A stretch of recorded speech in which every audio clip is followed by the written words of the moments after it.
Hello guys, welcome to YouTube channel education cinema. आज हम chapter number 3 को discuss करने वाले हैं, काइनेमेटिक्स ऑफ लीनियर मोशन को फिजिक्स में। अच्छा, हम इस चैप्टर में जो दो मेन डेफिनेशंस हैं वो है रेस्ट और मोशन।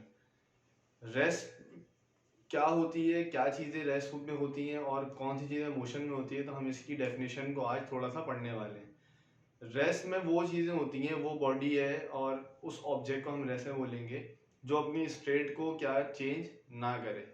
अगर वो रुकी हुई है, जैसे एक बुक पड़ी हुई है किसी भी टेबल पे, एक बुक रखी हुई है किसी भी टेबल के ऊपर, ये रखी हुई है किताब, तो ये क्या रहेगी, हमेशा रेस्ट में रहेगी, रुकी हुई रहेगी। तो ये हमारे पास होती है रेस्ट की डेफिनेशन। इसके बाद आती है मोशन की डेफिनेशन। तो मोशन की डेफिनेशन क्या होती है? मोशन की डेफिनेशन वो होती है जो भी चीजें हैं वो क्या करें, मूव करें और with respect to its surrounding. ठीक है, अपने सराउंडिंग के साथ वो क्या कर रही हो, मूव कर रही हो, वो मूव करते हुए दिख रही हो। अब जैसे कि रेस्ट की मिसाल आप ऐसे ले सकते हैं कि अगर मैं गाड़ी में बैठा हूँ और गाड़ी जो है चल रही है, लेकिन मैं अंदर गाड़ी के बैठा हूँ और मैं देख रहा हूँ अपने सराउंडिंग में जितने भी लोग हैं वो सारे किस में बैठे हुए हैं, वो है रेस्ट में। ठीक है, लेकिन अगर उसी गाड़ी को किसी बाहर बंदे अगर कोई खड़ा होकर देख रहा है, तो वो उस गाड़ी को क्या होता हुआ देखेगा, वो मूव होता हुआ देखेगा। तो हम क्या कहेंगे कि अब बॉडी जो है वो क्या है, मोशन में, गाड़ी मोशन में। अब जब गाड़ी के अंदर मैं बैठा हुआ हूं, तो मैं अपने साथ जो जितने भी पैसेंजर्स हैं, मैं जब उनको देख रहा हूं तो वो सारे किस में हैं, रेस्ट में।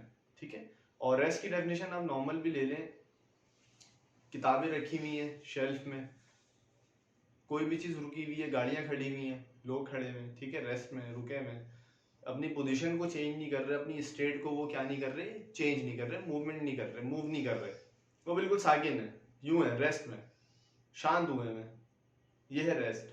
और मोशन क्या चीज है कि वो अपनी पोजीशन को टाइम टू टाइम क्या कर रहा हूँ, चेंज कर रहा हूँ। जैसे कि बर्ड्स क्या करती हैं, फ्लाई करती हैं, तो वो भी अपनी पोजीशन को क्या कर रही होती हैं, चेंज कर रही होती हैं। तो इसकी सबसे अच्छी मिसाल यहाँ पर आपको मिल जाएगी कि मोशन क्या चीज है। एरोप्लेन है, वो क्या कर रहा है, मूव कर रहा है। फैन है, वो क्या कर रहा है, मूव कर रहा है। ठीक है, उसकी जो ब्लेड्स हैं वो क्या कर रही हैं, मूव कर रहे हैं, जो कि फिन्स है उसके। तो आपको रेस्ट और मोशन क्लियर हो चुका होगा। अच्छा, रेस्ट में तो हमारे पास कोई टाइप नहीं होती। मोशन की जो हमारी इस किताब में है वो 3 टाइप्स हमारे बताई गई हैं। सबसे पहली टाइप है ट्रांसलेटरी और लीनियर मोशन। कौन सा मोशन? ट्रांसलेटरी और लीनियर मोशन। इसके बाद है रोटेशनल मोशन और तीसरी है वाइब्रेटरी मोशन। तो मैं इन तीनों मोशंस को एक एक करके आगे डिफाइन करने वाला हूं। चलें देखते हैं।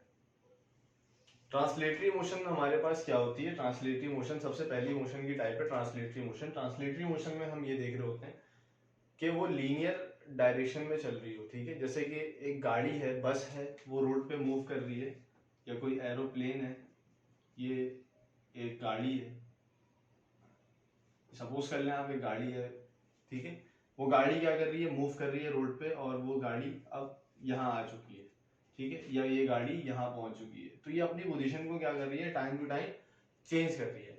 तो हमने इस मोशन का नाम दिया है ट्रांसलेटरी मोशन। ठीक है, और इसका एक और नाम होता है कि ये लीनियर मोशन भी कहलाता है, लीनियर मोशन।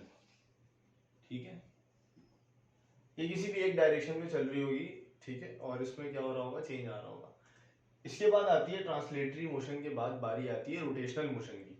रोटेशनल मोशन हम किसको कह रहे होते हैं?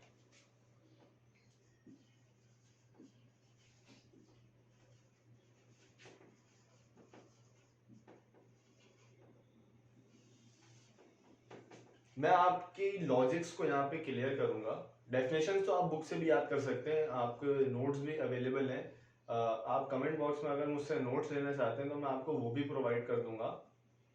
तो उसका तो इतना मसला नहीं है, असल है कि आपके कॉन्सेप्ट्स क्लियर होने चाहिए कि आप किस मोशन को लीनियर मोशन बोल रहे होते हैं।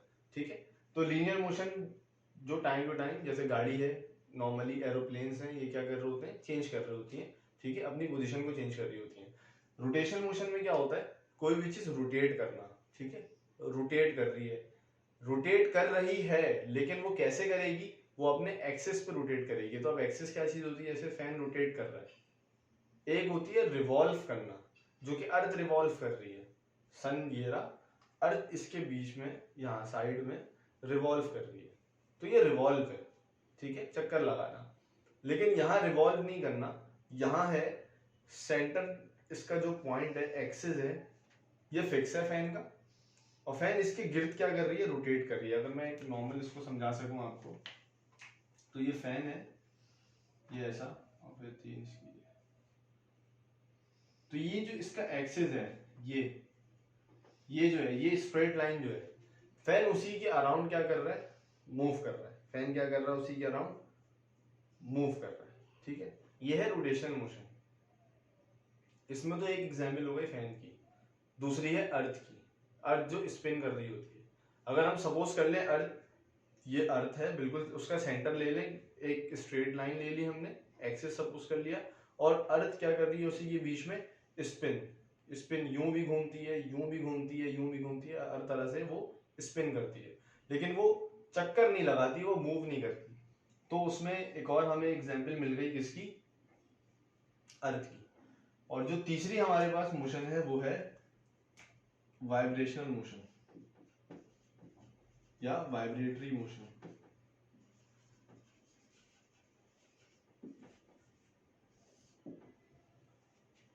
यह है वाइब्रेटरी मोशन। वाइब्रेटरी मोशन में क्या होता है, टू एंड फ्रो मोशन। जैसे पेंडुलम है, वो क्या करता है, टू एंड फ्रो मोशन करता है, उसको हम कहते हैं to and fro motion. Oscillatory motion, vibrate करना, इधर जाना उधर आना। इसके अलावा हम कुछ पंप्स पढ़ते हैं, पॉजिटिव डिस्प्लेसमेंट पंप है, वो भी टू एंड फ्रो काम करता है। तो इस तरह की अगर जितनी भी कुछ चीजें होंगी, वो हमारे पास क्या कहला रही होंगी, वाइब्रेटरी मोशन में आ रही होंगी, ठीक है। इसकी सबसे अच्छी मिसाल है कि हम पेंडुलम को ले रहे होते हैं, ये पेंडुलम है और ये उसका बॉब है, ये मूव कर रहा है, ठीक है। तो ये इधर जा रहा है उधर आ रहा है, तो हमारे पास ये मोशन कौन सी कहलाती है, वाइब्रेटरी मोशन। ये 3 मोशन है जो हमारे बुक में डिफाइन की हुई है। इसके अलावा वाइब्रेटरी के और एग्जाम्पल है कि आप जब स्ट्रिंग को छेड़ते हैं, गिटार की जो स्ट्रिंग होती है, जब आप उसको छेड़ रहे होते हैं तो वो यूं यूं यूं यूं मूव कर रही होती है। तो ये वाली मोशन भी क्या कहलाती है, टू एंड फ्रो मोशन कहलाती है, या वाइब्रेटरी मोशन या ऑसिलेशन या ऑसिलेटरी मोशन कहलाती है। अगर आपको ये वीडियो हमारी पसंद आई है, समझ आई है, तो हमारी इस वीडियो को लाइक करें, हमारे चैनल को सब्सक्राइब करें और बेल आइकन पर जरूर क्लिक करें। और इसके बाद मैं आपको 3 डेरिवेशंस समझाने वाला हूँ। First equation of motion, second equation of motion और थर्ड इक्वेशन ऑफ मोशन। तो मैं उम्मीद करता हूँ कि आपको हमारी वीडियो समझ में आई होगी, और अपने दोस्तों में और अपने रिलेटिव्स में ज़्यादा शेयर करें ताकि सब इससे मुस्तफीद हो सकें। Thank you. Hello friends, welcome to YouTube channel education cinema. आज हम फिजिक्स में चैप्टर नंबर 3 में फर्स्ट इक्वेशन ऑफ मोशन की डेरिवेशन ड्राइव करेंगे, ठीक है। तो उसकी डेरिवेशन जो ड्राइव होके आती है वो है Vf बराबर है Vi प्लस AT के। हमने Vf को पढ़ा था, Vf जो है फाइनल वेलोसिटी होती है, Vi इनिशियल वेलोसिटी होती है, और A जो है वो एक्सीलरेशन है, और T जो है इसमें वो टाइम है। हम इस इक्वेशन को ड्राइव करेंगे, ठीक है। ये फर्स्ट इक्वेशन ऑफ मोशन है, हम इसकी डेरिवेशन करने वाले हैं। चलें शुरू करते हैं। ओके गाइस, इस फर्स्ट इक्वेशन ऑफ मोशन में हमें सबसे पहले एक चीज मैं आपको बताता हूँ कि हमें एक गाड़ी को सपोज करना है, या किसी भी बॉडी को सपोज करना है जो कि मूविंग बॉडी है, ठीक है। हमने यहाँ पे गाड़ी को सपोज किया कि एक बॉडी है, जो कि एक गाड़ी है, वो मूव कर रही है यूनिफॉर्म एक्सीलरेशन से, ठीक है। जब वो यूनिफॉर्म एक्सीलरेशन से मूव कर रही है तो उसकी इनिशियल स्पीड जो है वो Vi है। तो Vi जो है वो उसकी इनिशियल स्पीड है या इनिशियल वेलोसिटी है, ठीक है। Vi जो है वो उसकी इनिशियल वेलोसिटी है, और उसने कुछ टाइम के बाद उसकी जो फाइनल एक्सीलरेशन होगी, फाइनल वेलोसिटी होगी, उसको हम कहेंगे Vf। तो Vf जो इसमें है वो क्या है, फाइनल वेलोसिटी। सॉरी अगर मैं एक्सीलरेशन बोल रहा हूँ तो, लेकिन वो Vf जो है वो फाइनल वेलोसिटी होगी। ये कुछ टाइम के बाद होगा, ठीक है। यूनिफॉर्म एक्सीलरेशन से वो बॉडी मूव कर रही है, और कुछ टाइम के बाद जब उसकी एक्सीलरेशन फाइनल वेलोसिटी क्या बन जाएगी, vf बन जाएगी। a जो है इसमें वो क्या है, एक्सीलरेशन है,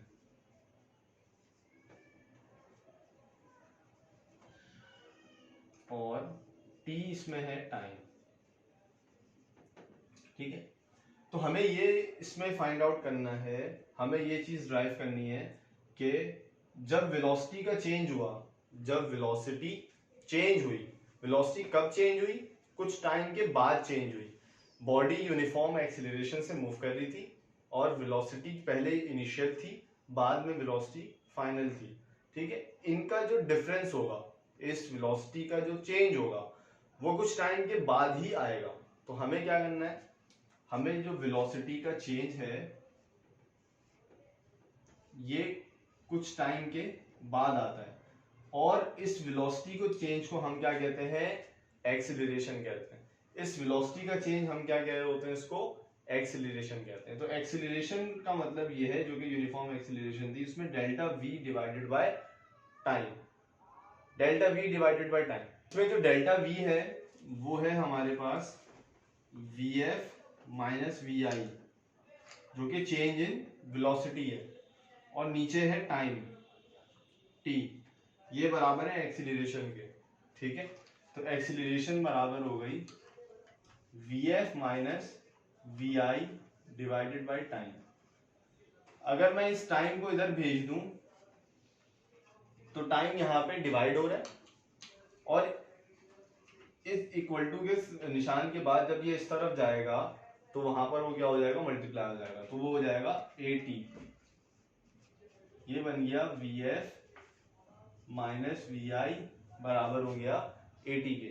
अब यहां से वी एफ को मैं क्या करूंगा, अकेला, जब वी एफ को मैं यहाँ पे तनहा छोड़ूंगा तो वी आई इधर आके किसका हो जाएगा, पॉजिटिव हो जाएगा। तो ये बन जाएगा ए टी प्लस वी आई बराबर हो गया वी एफ के। तो इस इक्वेशन को मैं इस तरह भी लिख सकता हूं कि वी एफ बराबर है V I plus A T के। ठीक है, ये इसके भी बराबर है। क्लियर है, तो ये हमारी पहली इक्वेशन ऑफ मोशन थी। ओके गाइस, अगर आपको हमारी वीडियो समझ आई है तो हमें सब्सक्राइब करें, हमारी इस वीडियो को लाइक करें और ज़्यादा से ज़्यादा शेयर करें। Thank you.